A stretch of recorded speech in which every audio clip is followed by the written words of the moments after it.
സംസ്ഥാനത്ത് ക്രിസ്മസ് പരീക്ഷയുടെ ചോദ്യപേപ്പർ ചോർന്നതിൽ അന്വേഷണം സ്വകാര്യ ട്യൂഷൻ സെന്ററുകളിലേക്കും യൂട്യൂബിലൂടെ ചോദ്യങ്ങൾ ചോർത്തിയതിൽ അധ്യാപകർക്കും ചില ട്യൂഷൻ സെന്ററുകൾക്കും പങ്കെന്ന് സ്ഥിരീകരണം.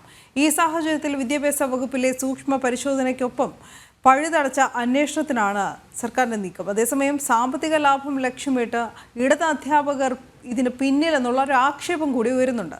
സംഭവത്തിൽ അന്വേഷണം ആവശ്യപ്പെട്ട് ABVP DGPക്ക് പരാതി നൽകി. പരീക്ഷ ചോദ്യപേപ്പർ ചോർച്ചയിൽ പൊതുവിദ്യാഭ്യാസ വകുപ്പ് DGPക്ക് ഇന്നലെയാണ് പരാതി നൽകിയത്. പരീക്ഷ തലേന്ന് തന്നെ ചോദ്യം ചോർത്തിയെന്ന് അവകാശപ്പെട്ടാണ് യൂട്യൂബ് ചാനലുകൾ പ്രഡിക്ഷൻ എന്ന നിലയ്ക്ക് ചോദ്യങ്ങൾ പുറത്തുവിട്ടത്. ക്രിസ്മസ് പരീക്ഷ ചോദ്യങ്ങളുമായി 90% സാമ്യമുള്ളതാണ് MS സൊല്യൂഷൻസ്, എഡ്യൂപോർട്ട് അടക്കമുള്ള യൂട്യൂബ് ചാനലുകളിലെ ചോദ്യങ്ങൾ. ഇതോടെയാണ് ചോദ്യപേപ്പർ ചോർച്ചയെന്ന പരാതി മുറുകിയതും. ചോദ്യപേപ്പർ തയ്യാറാക്കുന്ന അധ്യാപകരിലേക്കും ട്യൂഷൻ സെന്ററുകളിൽ ഇപ്പോഴും ക്ലാസ് എടുക്കുന്ന അധ്യാപകരിലേക്കുമാണ് സംശയം നീളുന്നതും. ഇവരെ കൂടുതൽ ചോദ്യം ചെയ്യാനാണ് സാധ്യത. ചോർച്ചയുടെ ഉറവിടം കണ്ടെത്താനുള്ള തീവ്ര ശ്രമമാണ് നടക്കുന്നത്. സ്വകാര്യ ട്യൂഷൻ പരിശീലന കേന്ദ്രങ്ങളിൽ വൻതുകയ്ക്ക് ക്ലാസ് എടുക്കുന്ന സർക്കാർ അധ്യാപകരെ നേരത്തെയും പൊതുവിദ്യാഭ്യാസ വകുപ്പ് സ്ക്വാഡിന്റെയും വിജിലൻസിന്റെയും പരിശോധനയിൽ കണ്ടെത്തിയിരുന്നു. ഇവരെ കേന്ദ്രീകരിച്ചും അന്വേഷണം ഉണ്ടാകും. പക്ഷേ 6 മാസത്തെ സസ്പെൻഷന് ശേഷം അതിവേഗം ഇവരെ തിരിച്ചെടുക്കുന്ന രീതി വന്നതോടെയാണ് ഇത്തരം കുറ്റങ്ങൾ വർദ്ധിച്ചതെന്ന ആക്ഷേപവും ഉയരുന്നുണ്ട്. ഓണപരീക്ഷ ചോദ്യപേപ്പറുകളും ഓൺലൈൻ പ്ലാറ്റ്ഫോമുകൾ ചോർത്തിയെന്ന പരാതി ഉയർന്നെങ്കിലും കാര്യമായ നടപടിയൊന്നും ഉണ്ടാകാത്തതും ചോദ്യപേപ്പർ ചോർച്ചയ്ക്ക് ഇടയാക്കിയിട്ടുണ്ട്. സ്വകാര്യ ട്യൂഷൻ സെന്ററുകളിൽ ക്ലാസ് എടുക്കുന്ന അധ്യാപകർക്ക് ചോർച്ചയിൽ പങ്കുണ്ടാകാമെന്ന വിലയിരുത്തലിലാണ് വിദ്യാഭ്യാസ വകുപ്പ്. ഈ വഴിക്കും അന്വേഷണം നടക്കും. ജനം, തിരുവനന്തപുരം. ഗൂഗിൾ കെ വേണുഗോപാൽ ഞങ്ങളുടെ പ്രതിനിധി ചേരുകയാണ്. ആദ്യം ഗൂഗിൾ, ഈ അന്വേഷണം കാര്യമായി നടത്തുമെന്ന് സർക്കാർ പറയുന്നുണ്ട്. പക്ഷേ ഇത് സംസ്ഥാനത്തെ സംബന്ധിച്ചിടത്തോളം ആദ്യത്തെ പ്രശ്നമല്ല, ആദ്യത്തെ അന്വേഷണ പ്രഖ്യാപനമല്ല, ആദ്യത്തെ കേസുമല്ല, വിഷയവുമല്ല. ഈ ആവർത്തിക്കപ്പെടുന്നത് എന്തുകൊണ്ട് എന്ന് സർക്കാർ വിശദീകരിക്കാനായിട്ടുണ്ടോ ഇതുവരെ? പ്രധാനപ്പെട്ട പ്രശ്നം അതുതന്നെയാണ്. ഈ സർക്കാർ ജീവനക്കാരായിട്ടുള്ള ആളുകളും അധ്യാപകരുമൊക്കെ സർക്കാർ സ്കൂളുകളിൽ പഠിപ്പിക്കുമ്പോൾ തന്നെ, അല്ലെങ്കിൽ വിദ്യാഭ്യാസ വകുപ്പിന്റെ ഏതെങ്കിലും തസ്തികയിൽ ജോലി ചെയ്യുന്ന സമയത്ത് തന്നെ ഈ സ്വകാര്യ ട്യൂഷൻ സെന്ററുമായി സഹകരിച്ച് പ്രവർത്തിക്കുന്നു എന്ന ആരോപണം നേരത്തെ തന്നെ ശക്തമാണ്. അതുമായി ബന്ധപ്പെട്ട അന്വേഷണം വിജിലൻസിന്റെ ഭാഗത്തു നിന്നും വിദ്യാഭ്യാസ വകുപ്പിന്റെ സ്പെഷ്യൽ സ്ക്വാഡിന്റെ ഭാഗത്തു നിന്നും ഒക്കെ നേരത്തെ ഉണ്ടായിട്ടുണ്ട്. ഇങ്ങനെയുള്ള അധ്യാപകരെയും ജീവനക്കാരെയും ഒക്കെ കണ്ടെത്തുകയും ചെയ്തിട്ടുണ്ട്. പക്ഷേ കുറച്ചു കാലത്തേക്കുള്ള ഒരു സസ്പെൻഷൻ, 6 മാസത്തേക്കുള്ള സസ്പെൻഷൻ അല്ലെങ്കിൽ 8 മാസത്തേക്കുള്ള സസ്പെൻഷന് ശേഷം ഇവർ വീണ്ടും അതേ വകുപ്പിലേക്ക് മടങ്ങിയെത്തുകയും ഈ പ്രവൃത്തി തന്നെ തുടരുകയും ചെയ്യുന്നതാണ്. കഴിഞ്ഞ ദിവസം വിദ്യാഭ്യാസ മന്ത്രിയുടെ വാർത്താ സമ്മേളനത്തിലും അദ്ദേഹവും വ്യക്തമാക്കിയത് തന്നെയാണ്, ഈ സ്വകാര്യ ട്യൂഷൻ സെന്ററുകളുമായിട്ടും ഈ ഓൺലൈൻ പ്ലാറ്റ്ഫോമുകളും ഒക്കെ ആയിട്ട് ഇപ്പോൾ ഈ വിദ്യാഭ്യാസ വകുപ്പിന്റെ ജീവനക്കാരോ അല്ലെങ്കിൽ മറ്റ് അധ്യാപക ആളുകളോ ഒക്കെ സഹകരിക്കുന്നതുകൊണ്ടാണ് ഈ പ്രശ്നങ്ങൾ ഉണ്ടാകുന്നത് എന്ന കാര്യം വിദ്യാഭ്യാസ മന്ത്രി തന്നെ ആവർത്തിക്കുന്നു. ഇത് അനുസൂചിപ്പിച്ചതുപോലെ തന്നെ വർഷങ്ങളായി അല്ലെങ്കിൽ നേരത്തെ തന്നെ ഉള്ള വിഷയങ്ങളുമാണ്. കാലാനുസൃതമായിട്ടുള്ള മാറ്റങ്ങൾ ഉണ്ടാകുന്നു എന്നുള്ളത്. നേരത്തെ ട്യൂഷൻ സെന്ററുകൾ കേന്ദ്രീകരിച്ചിട്ടാണെങ്കിൽ ഇപ്പോൾ അത് കുറച്ചുകൂടെ ഡിജിറ്റലൈസ് ചെയ്ത രീതിയിൽ സോഷ്യൽ മീഡിയ പ്ലാറ്റ്ഫോമുകൾ വഴി അല്ലെങ്കിൽ യൂട്യൂബ് ചാനലുകൾ വഴിയൊക്കെ സഹകരിക്കുന്നു എന്നുള്ളതാണ് പ്രധാനപ്പെട്ട പ്രശ്നം. ഈ വിഷയം കണ്ടെത്തുകയോ അല്ലെങ്കിൽ പരിഹരിക്കുകയോ ചെയ്യാൻ സാധിക്കാത്തതാണ് ഇത്തരത്തിലുള്ള ചോദ്യപേപ്പർ ചോർച്ച നിരന്തരമായി ഉണ്ടാവുകയും ആ വിഷയങ്ങൾ ചർച്ചയാവുകയും ചെയ്യാൻ ഇടയാക്കുന്നത് എന്നുള്ളതാണ് പ്രധാനപ്പെട്ട കാര്യം. ഈ കഴിഞ്ഞ ദിവസമൊക്കെ ഈ MS സൊല്യൂഷൻ, കോഴിക്കോട് കൊടുവള്ളി ആസ്ഥാനമാക്കിയാണ് ഈ MS സൊല്യൂഷൻ എന്ന് പറയുന്ന സ്ഥാപനം പ്രവർത്തിക്കുന്നത്. 2017 ആ സ്ഥാപനം ആരംഭിച്ചുവെങ്കിലും അതിന് വളർച്ച ഉണ്ടാകുന്നത് കഴിഞ്ഞ വർഷം ക്രിസ്മസ് പരീക്ഷ ആരംഭിച്ചതോടു കൂടിയിട്ടാണ്. കാരണം കഴിഞ്ഞ വർഷം 2023 ക്രിസ്മസ് പരീക്ഷയിൽ MS സൊല്യൂഷൻ എന്ന് പറയുന്ന സ്ഥാപനം, ആ സ്വകാര്യ ട്യൂഷൻ ചാനൽ കുറച്ച് ചോദ്യങ്ങൾ പ്രെഡിക്റ്റ് ചെയ്യുന്നു. ആ ചോദ്യങ്ങൾ അതുപോലെ തന്നെ ക്രിസ്മസ് പരീക്ഷയിൽ ആവർത്തിക്കുന്നു. അതിനുശേഷമാണ് ഈ ചാനലിന് അതിന്റെ സബ്സ്ക്രിപ്ഷനിൽ വലിയ രീതിയിലുള്ള വർധനം ഉണ്ടാവുന്നത്.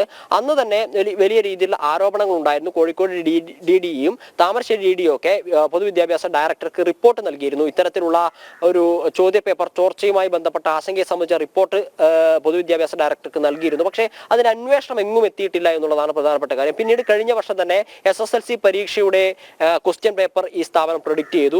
ആ സമയത്തും ഇവരുടെ സബ്സ്ക്രിപ്ഷനിൽ വലിയൊരു വർധനമുണ്ടായി.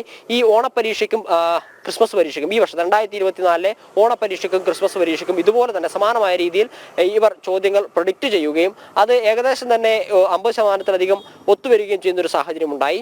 ഇപ്പോൾ വിവാദ വിഷയമായത് ഈ ഏറ്റവും ഒടുവിലായി കഴിഞ്ഞ ക്രിസ്മസ് പരീക്ഷയുടെ SSLC പരീക്ഷയുടെ ഇംഗ്ലീഷ് ചോദ്യപേപ്പറും +1 പരീക്ഷയുടെ മാത്സിന്റെ ചോദ്യപേപ്പറും കൃത്യമായി ചോദ്യ നമ്പർ പോലും തെറ്റാത്ത രീതിയിൽ പ്രൊഡിക്റ്റ് ചെയ്യുന്ന ഒരു സാഹചര്യം ഉണ്ടാവുകയും അതിനെതിരെ വലിയ രീതിയിലുള്ള വിവാദം ഉണ്ടാവുകയും അല്ലെങ്കിൽ പരാതി ഉയരുന്നതിനെ തുടർന്നാണ് ഇപ്പോൾ ഈ വിഷയം പൊതുജന മധ്യത്തിൽ വരികയും വിദ്യാഭ്യാസ മന്ത്രിയുടെയൊക്കെ ശ്രദ്ധയിൽപ്പെടുകയും അന്വേഷണം ആരംഭിക്കാൻ വേണ്ടിയുള്ള നിർദ്ദേശം കൊടുക്കുകയും ഒക്കെ ചെയ്തിട്ടുള്ളത്.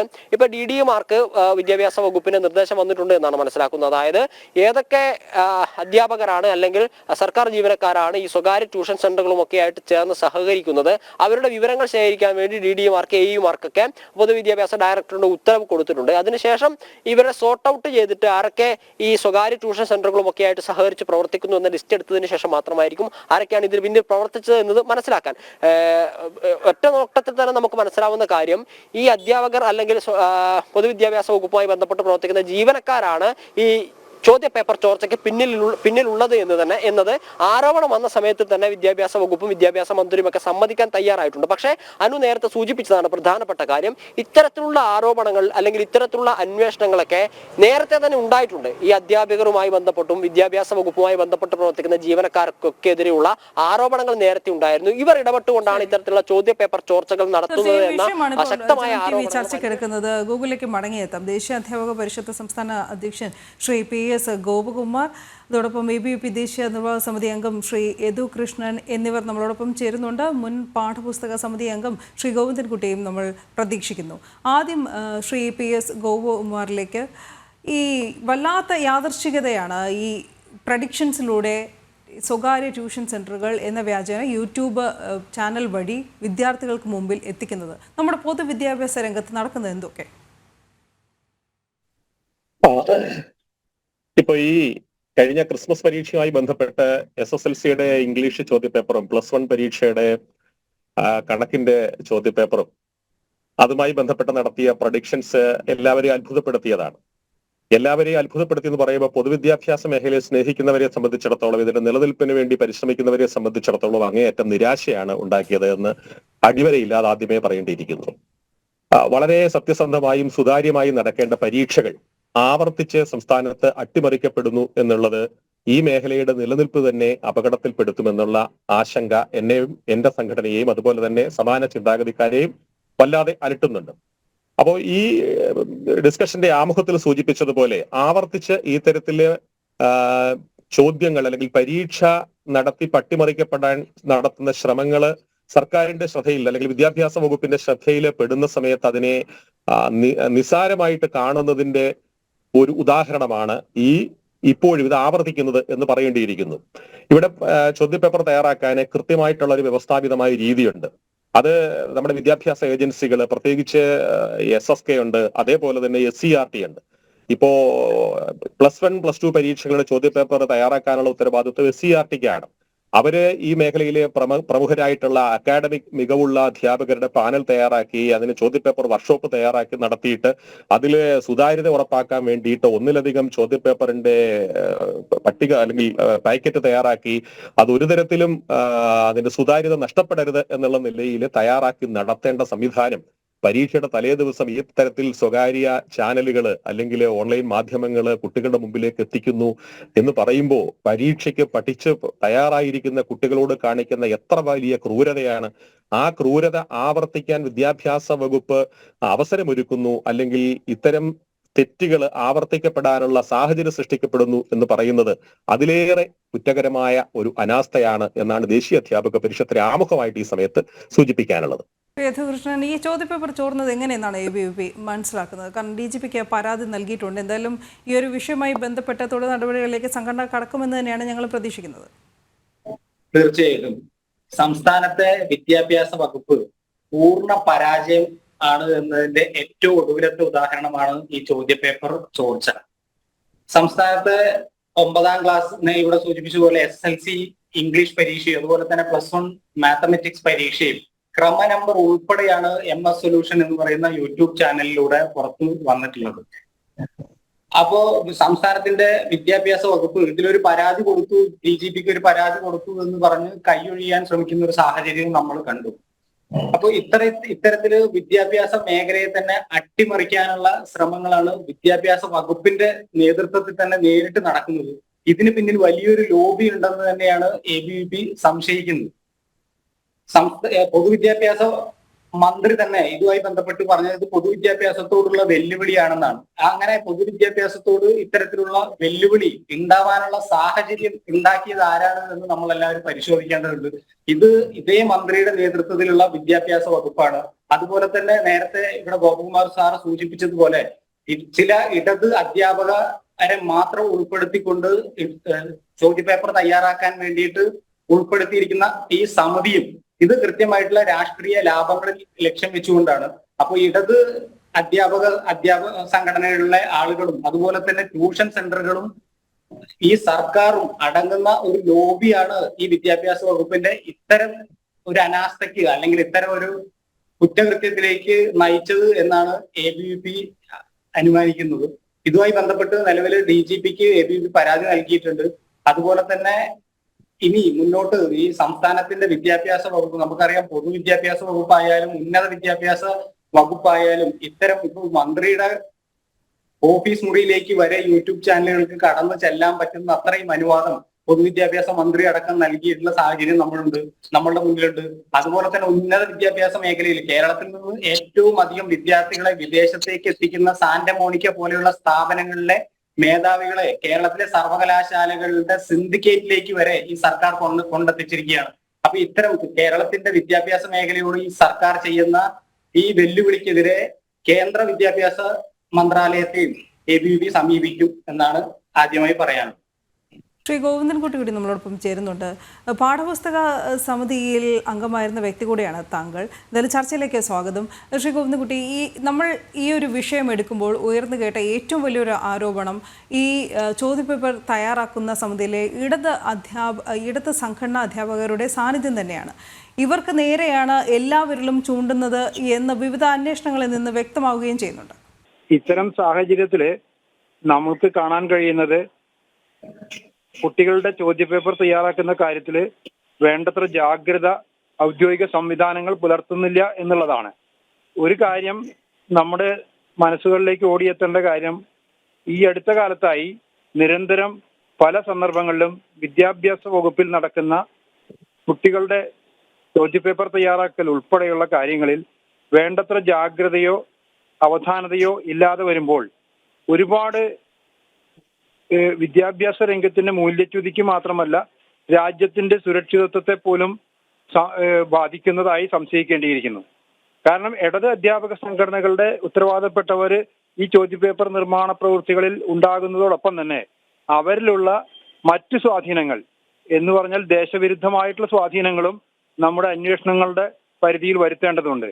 അത് ഇന്നത്തെ സാഹചര്യത്തിൽ ഉന്നയിക്കുന്നവർ പോലും വിരുദ്ധ ചിന്താഗതിക്കാരാണെങ്കിൽ വേണ്ടത്ര ഗൗരവത്തോടെ എടുക്കാത്തൊരു സർക്കാർ സംവിധാനത്തിലാണ് നമ്മൾ കടന്നുപോയിക്കൊണ്ടിരിക്കുന്നത്.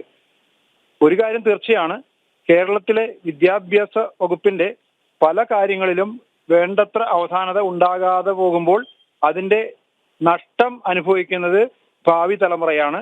ഇന്ന് വിദ്യാർത്ഥികളായിരിക്കുന്നവരാണ് നാളത്തെ നാടിന്റെ പൗരന്മാര്.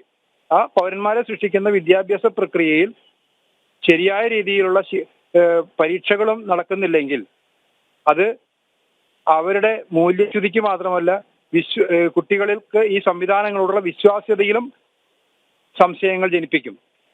നേരത്തെ ചോദ്യപേപ്പർ വേണ്ടത്ര തയ്യാറെടുപ്പില്ലാതെ ഭൂപടം തെറ്റായി കൊടുത്ത ഒരു അനുഭവം നമുക്കുണ്ട്. ഇപ്പോൾ ചോദ്യപേപ്പർ ചോർന്നു എന്നുള്ള വാർത്ത വരുന്നു. എന്തായാലും വളരെ ശരിയായ രീതിയിലൊരു അന്വേഷണം നടത്തിയാൽ മാത്രമേ ആരാണ് യഥാർത്ഥ ഉത്തരവാദികൾ അല്ലെങ്കിൽ കള്ളന്മാര് എന്ന് കണ്ടെത്താൻ കഴിയുള്ളൂ.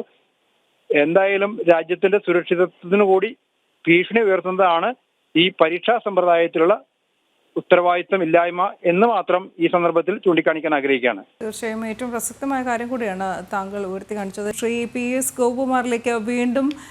ശ്രീ ഗോവിന്ദൻകുട്ടി ചൂണ്ടിക്കാട്ടിയത് ഒരുപക്ഷെ 2 ദിവസം മുമ്പ് നമ്മൾ തന്നെ ചർച്ച ചെയ്തൊരു വിഷയവുമായി ബന്ധപ്പെട്ടാണ്. കാരണം ഇതിൽ ദേശവിരുദ്ധ ശക്തികളുടെ ഒരു സാന്നിധ്യം കൂടി ഉണ്ടോ എന്നൊരു സംശയം അദ്ദേഹം പ്രകടിപ്പിക്കേണ്ടായി. എങ്ങനെയാണ് അത് ഇല്ല എന്ന് പൂർണ്ണമായും തള്ളിക്കളയാനാവുക? കാരണം എത്തരത്തിലായിരുന്നു ഭാരതത്തിൻ്റെ ഭൂപടം ഒരു ചോദ്യപേപ്പറിൽ പ്രസിദ്ധീകരിച്ചത് എന്ന് നമ്മൾ കണ്ടതുമാണ്. അതുതന്നെ അപ്പോൾ നമ്മൾ ഈ ചർച്ചയുടെ പ്രസക്തി വർദ്ധിപ്പിച്ചിരിക്കുകയാണ് ആ സംഭവം. ഞാനത് ആദ്യ റൗണ്ടിൽ സൂചിപ്പിച്ചില്ല എന്നുള്ളതേ ഉള്ളൂ. ക്വസ്റ്റ്യൻ പേപ്പർ തയ്യാറാക്കുന്നതിൽ ഉണ്ടായ എത്രത്തോളം വൈകല്യം ഉണ്ടാകുന്നു എന്നുള്ളതിന്റെ തെളിവാണ് കഴിഞ്ഞ ദിവസം നടന്ന 9ാം ക്ലാസ്സിലെ ക്രിസ്മസ് പരീക്ഷയുടെ സോഷ്യൽ സ്റ്റഡീസ് ചോദ്യത്തില് നമ്മുടെ രാഷ്ട്രത്തിന്റെ വികലമായ ഭൂപടം, ഒരു രാജ്യത്തിന്റെ ഭൂപടം എത്രത്തോളം പ്രധാനപ്പെട്ടതാണെന്നും അത് കുട്ടികളിലേക്ക് സന്നിവേശിപ്പിക്കുമ്പോൾ വളരെ ഗൗരവമായിട്ട് അത് ചിന്തിക്കണമെന്നും ഒക്കെ അറിയാവുന്നവരാണ് കേരളത്തിലെ സാമൂഹ്യപാഠം പഠിപ്പിക്കുന്ന അധ്യാപകർ. അത്രത്തോളം ബോധവും വിവരവും ഉണ്ട് എന്ന് നാം ധരിക്കുന്ന അല്ലെങ്കിൽ ഉണ്ടാവേണ്ട ആ വിഭാഗം തയ്യാറാക്കി കുട്ടികൾക്ക് കൊടുത്ത ചോദ്യപേപ്പറിലെ രാജ്യം ഒരു ഛിന്ന ഭിന്നമായ രാജ്യത്തിന്റെ ശകലങ്ങളാണ്. യഥാർത്ഥ രാജ്യത്തിന്റെ ഭൂപടമല്ല. നമ്മുടെ രാജ്യത്തിന്റെ രാഷ്ട്രീയ ഭൂപടം ഗവൺമെന്റ് തയ്യാറാക്കി അംഗീകരിച്ചിട്ടുള്ള ആ ഭൂപടമായിരുന്നില്ല. അത്യന്തം ഖേദകരമായ ഒരു സംഗതിയാണെന്ന് പറയാതിരിക്കാൻ നിർവാഹമില്ല. നമ്മൾ മാത്രം ആണ് അത് ഗൗരവത്തിൽ ചർച്ച ചെയ്തിട്ടുള്ളതെന്ന് എനിക്ക് തോന്നുന്നു. എന്തായാലും ദേശീയ അധ്യാപക പരിഷത്ത് അക്കാര്യം സർക്കാരിന്റെ ശ്രദ്ധപ്പെടുത്തിയിട്ടുണ്ട്. അത് മാത്രമല്ല, ആ ഭൂപടം പാഠപുസ്തകത്തിൽ ഉൾപ്പെട്ടുണ്ടോ എന്നുള്ളതാണ്. അപ്പൊ പാഠപുസ്തക നിർമ്മാണത്തിലായാലും ചോദ്യപേപ്പർ നിർമ്മാണത്തിലായാലും ഈ പറഞ്ഞ പണത്തോടോ മറ്റെന്തെങ്കിലും താല്പര്യങ്ങളോടോ ഉള്ള അധ്യാപകർ മാത്രമല്ല, ഞാൻ അധ്യാപക സമൂഹത്തെ മൊത്തത്തിൽ അടച്ചാക്ഷേപിക്കാനൊന്നും തയ്യാറല്ല. ഞാനും ആ വിഭാഗത്തിൽപ്പെട്ട ആളുകൾ തന്നെയാണ്. പക്ഷേ സുതാര്യമല്ലാത്ത പ്രവർത്തനങ്ങൾ പങ്കെടുക്കുന്ന അധ്യാപകർ ഈ മേഖലയിൽ ഇടപെട്ടിട്ടുണ്ടോ? ഇപ്പോ പാഠപുസ്തകത്തിന്റെ നിർമ്മാണത്തിന് വേണ്ടിയിട്ട് SCERT ഒരു റിട്ടേൺ ടെസ്റ്റ് നടത്തിയിട്ട് എഫിഷ്യന്റ് ആയിട്ടുള്ള വളരെ ക്വാളിഫൈഡ് ആയിട്ടുള്ള അധ്യാപകരെ തിരഞ്ഞെടുക്കാനുള്ള പരിശ്രമങ്ങളാണ് നടത്തിയിരുന്നത്. പക്ഷെ ആ ടെസ്റ്റ് ഒരു വഴിക്ക് പോയി പാഠപുസ്തകത്തിന്റെ നിർമ്മാണത്തില് അവസാനം ആരെയൊക്കെയോ എവിടുന്നൊക്കെയോ കടന്നുകൂടി. ആ വരാൻ ഉള്ള പരിഗണന, യഥാർത്ഥത്തിൽ അക്കാഡമിക മികവ്, അതേപോലെ തന്നെ സുതാര്യത, ഇതൊന്നും ആയിരുന്നില്ല മാനദണ്ഡങ്ങൾ നമുക്കറിയാം. അപ്പൊ ഇതിനൊക്കെ അപ്പുറം മറ്റെന്തോ മാനദണ്ഡമുണ്ട്. ആ മാനദണ്ഡങ്ങളുടെ പ്രകാരം കടന്നു വന്ന അധ്യാപകർ തയ്യാറാക്കിയിട്ടുള്ള പാഠപുസ്തകത്തിലാണ് രാജ്യത്തിന്റെ വികലമായ ഭൂപടം ഉൾപ്പെട്ടിട്ടുള്ളതും അതേപോലെ ഈ ചോദ്യ പേപ്പറുകളിലെ വികലമായ ഭൂപടം ആവർത്തിച്ച് ഇടം പിടിക്കാൻ അവസരം ഉണ്ടായതൊക്കെ അതുകൊണ്ട് തന്നെയാണ്. അപ്പോ ദേശവിരുദ്ധരുടെ താവളമെന്ന് പറയുന്നില്ല, പക്ഷേ വിദ്യാഭ്യാസ വകുപ്പിൽ രാഷ്ട്രവിരുദ്ധരുടെ ദേശവിരുദ്ധരുടെ സാന്നിധ്യമുണ്ട് എന്നുള്ളതിന്റെ തെളിവാണ് ഈ പാഠപുസ്തകത്തിലും ചോദ്യപേപ്പറിലും രാജ്യത്തിന്റെ വികലമായ ഭൂപടം ഉൾപ്പെട്ടിട്ടുണ്ട് എന്നുള്ളത് അസന്നിഗ്ധമായിട്ട് സംശയിക്കുന്നു. ഈ കാര്യത്തിലെ കേന്ദ്ര ഏജൻസികളുടെ അന്വേഷണം ഉണ്ടാകണം. എങ്ങനെയാണ് പാഠപുസ്തക നിർമ്മാണ സമിതിയിൽ അങ്ങനെയുള്ള അത്രയും ഗൗരവമുള്ള ഒരു സമിതിയിൽ ഇത്രയും ലാഘവബുദ്ധിയോടുകൂടി ഈ കാര്യങ്ങൾ കൈകാര്യം ചെയ്യുന്ന അധ്യാപകർ കടന്നുകൂടി എന്നുള്ളത് വിദ്യാഭ്യാസ വകുപ്പ് വിശദീകരിക്കണം. അതിന് ആരുടെയൊക്കെ ഒത്താശയുണ്ട് എന്നുള്ളത് നമ്മൾ പുറത്തു വരേണ്ടതാണ്.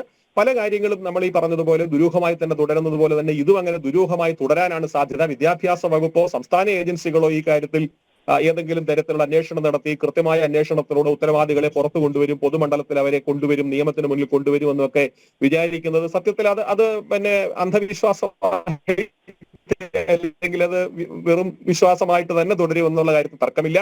കേന്ദ്ര ഏജൻസികൾ ഇക്കാര്യത്തിൽ അന്വേഷണം നടത്തണം. പാഠപുസ്തകത്തിലെ നിർമ്മാണ സമിതിയിലെ അതേപോലെ ഈ ചോദ്യപേപ്പറിലെ രാജ്യത്തിന്റെ വികലമായ ഭൂപടം എങ്ങനെ കടന്നുകൂടി എന്നുള്ളത് ആരാണ് ഇതിന് ഉത്തരവാദി? മറ്റാരുടെയെങ്കിലും ബാഹ്യ ഏജൻസികളുടെ സമ്മർദ്ദമുണ്ടായോ, ഒത്താശയുണ്ടായോ?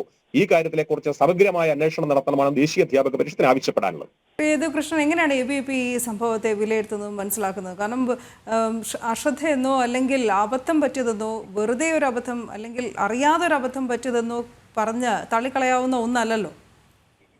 ഒരിക്കലുമല്ല. ഒരു രാജ്യത്തിന്റെ, നമ്മളുടെ ഭരണഘടന അംഗീകരിച്ചിട്ടുള്ള നമ്മളുടെ ഭൂപടത്തെ വികലമായി ചിത്രീകരിക്കുന്നത് ഒരു രാജ്യദ്രോഹ പ്രവർത്തനം തന്നെയാണ്. പക്ഷെ ഇത്തരം രാജ്യദ്രോഹ പ്രവർത്തനങ്ങൾ തുടർച്ചയായി ഉണ്ടാവുന്ന സമയത്ത് അതിനെതിരെ ഒരു നടപടി സ്വീകരിക്കാൻ വേണ്ടിയിട്ട് ഈ സർക്കാർ തയ്യാറാവുന്നില്ല എന്നുള്ളത് വേദനാജനകമാണ്. അതുപോലെ തന്നെ ഇത്തരം രാജ്യദ്രോഹ പ്രവർത്തനം നടത്തുന്നവർക്ക് അതൊരു പ്രോത്സാഹനം കൂടിയായി മാറുകയാണ്. നമ്മൾ ഈ അടുത്തിടെ ഇത്തരം വിഷയങ്ങൾ നമ്മൾ ഒരുപാട് ചർച്ച ചെയ്തു. കേരളത്തിലെ മിക്ക സർവകലാശാലകളിലും അതുപോലെ തന്നെ ക്യാമ്പസുകളിലും ഒക്കെ പ്രസിദ്ധീകരിക്കുന്ന മാഗസീനുകളിലടക്കം നമ്മളുടെ രാജ്യത്തിന്റെ ദേശീയഗാനത്തെ അപമാനിച്ചുകൊണ്ട്, രാജ്യത്തിന്റെ പ്രതിജ്ഞയെ അപമാനിച്ചുകൊണ്ട്, രാജ്യത്തിന്റെ ഭൂപടങ്ങളെ അപമാനിച്ചുകൊണ്ട്, അങ്ങനെ നമ്മുടെ രാഷ്ട്രത്തിന്റെ പ്രതിബിംബങ്ങളായിട്ടുള്ള ഓരോന്നിനെയും അവഹേളിച്ചുകൊണ്ടുള്ള ലേഖനങ്ങൾ ഉണ്ടാവുന്നു. അതുപോലെ തന്നെ സർവകലാശാലയിൽ വിദ്യാർത്ഥികൾക്ക് പഠിപ്പിക്കാൻ വേണ്ടിയിട്ട് നമ്മുടെ രാജ്യത്തിനെതിരെ സംസാരിക്കുന്ന ആളുകളുടെ ലേഖനം വരെ, നമ്മളുടെ രാജ്യത്തെ സൈനികർ ജമ്മു കാശ്മീരിൽ പീഡനങ്ങൾ നടത്തുന്നു, ക്രൂരത കാണിക്കുന്നു എന്ന് പറയുന്ന പാഠഭാഗം വരെ ഉൾപ്പെടുത്തിക്കൊണ്ട് വിദ്യാർത്ഥികൾക്ക് പഠിപ്പിക്കുന്ന സാഹചര്യം നിലവിൽ നമ്മളുടെ സർവകലാശാലകളിലുണ്ട്. അപ്പോൾ ഇത്തരം രാജ്യദ്രോഹ പ്രവർത്തനങ്ങൾക്ക്, ഈ രാജ്യത്തിന് എതിരെയുള്ള പ്രവണതകൾക്ക് എല്ലാ വിധത്തിലുമുള്ള സപ്പോർട്ട് നൽകാൻ വേണ്ടിയിട്ട് ഈ സർക്കാർ തയ്യാറാകുകയാണ്. അതിനെതിരെ ഒരു നടപടിയും എടുക്കാൻ വേണ്ടിയിട്ട് തയ്യാറാവുന്നില്ല. ഇത്തരം സാഹചര്യങ്ങളാണ്, ഇത്തരം പ്രവണതകൾ അധ്യാപകർക്കിടയിലായിക്കോട്ടെ, മറ്റ് വിദ്യാർത്ഥികൾക്കിടയിലായിക്കോട്ടെ എല്ലാവരും ഉണ്ടാക്കുന്നത്. ഇതിനെതിരെ ശക്തമായിട്ടുള്ള നടപടി വേണം. നേരത്തെ ഗോപകുമാർ സാർ സൂചിപ്പിച്ചതുപോലെ തന്നെ സംസ്ഥാന സർക്കാരിന്റെ ഭാഗത്തു നിന്നോ സംസ്ഥാന ഏജൻസികളുടെ ഭാഗത്തു നിന്നോ ഇതിനെതിരെ പ്രത്യേകമായിട്ടുള്ള അന്വേഷണം നടക്കുമായിരിക്കും. പക്ഷെ അതിനെതിരെ ഒരു നടപടിയും ഉണ്ടാവുമെന്ന് ABVP വിശ്വസിക്കുന്നില്ല. ഇതിൽ കൃത്യമായിട്ടുള്ള കേന്ദ്ര ഇടപെടലുകൾ ഉണ്ടാവണം. അതിനു വേണ്ടിയിട്ടുള്ള എല്ലാ നടപടികളും വരും ദിവസങ്ങളിൽ ABVP സ്വീകരിക്കും. ശ്രീ PS ഗോപകുമാർ, വീണ്ടും ഇപ്രാവശ്യത്തെ ചോദ്യപേപ്പർ ചോർച്ച വിഷയത്തിലേക്ക് തന്നെ നമുക്ക് മടങ്ങിയെത്താം. ഈ ഒരു വിഷയവുമായി ബന്ധപ്പെട്ട് സ്വാഭാവികമായും അധ്യാപകർ തന്നെയാണ് പ്രതിക്കൂട്ടിൽ ആദ്യമായിട്ട് ഉള്ളതും. സർക്കാർ അധ്യാപകരുടെ സ്വകാര്യ ട്യൂഷൻ പ്രാക്ടീസാണോ അതോ ട്യൂഷൻ സെൻറ്ററുകളിലേക്കും അവർക്ക് നേരെയാണല്ലോ ഏറ്റവും കൂടുതൽ വിരൽ ചൂണ്ടപ്പെടുന്നത് ഇപ്പോൾ ഈ ഒരു വിഷയത്തിൽ? അല്ലെങ്കിൽ യൂട്യൂബ് ആരാണോ കൈകാര്യം ചെയ്യുന്നത് അവർക്കും ഈ അധ്യാപകർക്കും ഇടയിലുള്ള മറ്റു ബന്ധങ്ങളാണോ? ഏതാണ് സംശയനിഴലിൽ കൂടുതലായി വരുന്നത്? അല്ല, ഇതില് ഏതാണ് എന്നുള്ളത് അന്വേഷണത്തിലൂടെ കണ്ടുപിടിക്കപ്പെടേണ്ട സംഗതിയാണ്. മുഴുവൻ കേരളത്തിലെ മുഴുവൻ അധ്യാപകരും ഈ തരത്തില് ഏതെങ്കിലും സാമ്പത്തിക ലാഭത്തിന് വേണ്ടി വിവരങ്ങൾ സ്വകാര്യ ട്യൂഷൻ സെന്ററുകൾക്കോ അല്ലെങ്കിൽ യൂട്യൂബ് ചാനലുകൾക്കോ ചോർത്തി നൽകുമെന്ന് ഞാൻ കരുതുന്നില്ല. അതൊരു ചെറു ന്യൂനപക്ഷമാണ്. അപ്പൊ അതൊക്കെ കണ്ടുപിടിക്കാൻ വിദ്യാഭ്യാസ വകുപ്പിന് നിഷ്പ്രയാസം സാധിക്കും. അപ്പൊ ചോദ്യപേപ്പർ തയ്യാറാക്കുക, പാഠപുസ്തകങ്ങൾ തയ്യാറാക്കുക, അത്തരം സന്ദർഭങ്ങളിൽ അത്തരം ഉത്തരവാദിത്വം ഉള്ള മേഖലകളിലേക്ക് അധ്യാപകരെ റിക്രൂട്ട് ചെയ്യുമ്പോൾ നിലവിലുള്ള റിക്രൂട്ടിംഗ് സമ്പ്രദായം മാറ്റണം. നിലവിലുള്ള റിക്രൂട്ടിംഗ് സമ്പ്രദായം എന്ന് പറയുമ്പോൾ നേരത്തെ പറഞ്ഞതുപോലെ അവരുടെ അക്കാഡമിക് മികവ് പരിശോധിക്കണം. അക്കാഡമിക് മികവുണ്ടായാലും അവരുടെ സർവീസ് ട്രാക്ക് റെക്കോർഡ് പരിശോധിക്കണം. മുൻകാലങ്ങളിലെ സ്വകാര്യ ട്യൂഷൻ സെന്ററുകളുമായിട്ട് അടുത്ത് ഇടപഴകിയിട്ടുണ്ടോ, അവരെ തരത്തില് അവരിൽ കൂടി ചോദ്യപേപ്പർ ലീക്കേജിനുള്ള സാധ്യതയുണ്ടോ, ഇതൊക്കെ പരിശോധിക്കാൻ വിദ്യാഭ്യാസ വകുപ്പിന് എന്തെല്ലാം സാധ്യതയുണ്ട്. അപ്പൊ അതൊന്നും പരിശോധിക്കാതെ ഈ ആവർത്തിച്ചിങ്ങനെ ചോദ്യപേപ്പർ പുറത്തു വരുന്ന സമയത്ത്, അത് ലീക്കേജ് സംഭവിക്കുന്ന സമയത്ത് മുഴുവൻ അധ്യാപക സമൂഹവും ഇപ്പൊ സങ്കടത്തിലാണ്. ഞാനടക്കമുള്ള അധ്യാപക സമൂഹം സത്യസന്ധമായിട്ട് പണിയെടുക്കുന്ന അധ്യാപകർ ധാരാളമുണ്ട്. ഈ കാര്യത്തിൽ നീതിപൂർവകമായിട്ട് ചോദ്യപേപ്പർ നിർമ്മാണത്തിൽ വർക്ക്ഷോപ്പിൽ പങ്കെടുക്കുന്ന അധ്യാപകർ ധാരാളമുണ്ട്. അപ്പൊ എല്ലാവരെയും പ്രതിക്കൂട്ടിൽ നിർത്തിക്കൊണ്ട് ഈ സംവിധാനം തന്നെ പൊതുമണ്ഡലത്തിൽ അപഹാസ്യമായി നിൽക്കുന്ന സാഹചര്യത്തിൽ ഉത്തരവാദിത്വം അത് അധ്യാപക സമൂഹത്തിന് മൊത്തത്തിൽ മേൽ കെട്ടിവെക്കാൻ കഴിയില്ല. ഒരു ചോദ്യം കൂടി, ഈ പഠിപ്പിക്കൽ ചാനലുകൾക്ക് നിയന്ത്രണം വേണമെന്ന് വിശ്വസിക്കുന്നുണ്ടോ? തീർച്ചയായിട്ടും അത് ഈ പറയുന്ന ഇപ്പോഴത്തെ ട്രാക്കിൽ അവർ പോകാൻ പാടില്ല. അതിനകത്ത് ചില മത്സരാധിഷ്ഠിതമായ രീതികളുണ്ട്. അത് ഒരുപക്ഷെ ഉപജീവന മാർഗം എന്നുള്ള നിലയിൽ അവർ നടത്തുന്ന ട്യൂഷൻ സമ്പ്രദായത്തെ ഒന്നും ഞാൻ എതിർക്കുന്നില്ല, അതിനെ എതിർക്കാൻ ആളുമല്ല. പക്ഷേ ആശാസ്യമല്ലാത്ത രീതിയിലേക്ക് കടക്കും. അമൃതായാലും അധികമായാലും വിഷമെന്ന് പറയുന്നത് പോലെ അവരുടെ പണി ചെയ്യുക. കുട്ടികൾക്ക് ട്യൂഷൻ സമ്പ്രദായം ഏർപ്പെടുത്തുന്നതിനോ ഈ പറയുന്ന ഓൺലൈൻ പഠന സമ്പ്രദായം ഒരുക്കുന്നതിനൊന്നും ഞാനെതിരില്ല, ഞങ്ങളും സംഘടനയും എതിരില്ല. പക്ഷേ പരിധി വേണം. ഈ പറയുന്നത് പോലെ ലക്ഷക്കണക്കിന് കുട്ടികളുടെ ഭാവിയെ ബാധിക്കുന്ന പരീക്ഷാ സമ്പ്രദായം അട്ടിമറിച്ച് ലാഭം കൊയ്യാനുള്ള പ്രവണത ഒരു തരത്തിൽ നമുക്ക് പ്രോത്സാഹിപ്പിക്കാൻ പറ്റില്ല. അത് നുള്ളേണ്ടത് തന്നെയാണ്, തീർത്തും നുള്ളിക്കളയേണ്ടത് തന്നെയാണെന്നുള്ള കാര്യത്തിൽ യാതൊരു തർക്കവുമില്ല. സമയം അതിക്രമിച്ചിരിക്കുന്നതുകൊണ്ട് ഇടപെടുകയാണ്. വളരെയധികം നന്ദി ശ്രീ ഗോപകുമാർ, ശ്രീ യദുകൃഷ്ണൻ, ഒപ്പം ശ്രീ ഗോവിന്ദൻകുട്ടി ഈ ചർച്ചയിൽ പങ്കെടുത്തതിന്. ഇനി ഇതിന്മേൽ സർക്കാരിൻ്റെ അന്വേഷണ പ്രഖ്യാപനമല്ല, നടപടികൾക്കായാണ് കേരളം കാത്തിരിക്കുന്നത്.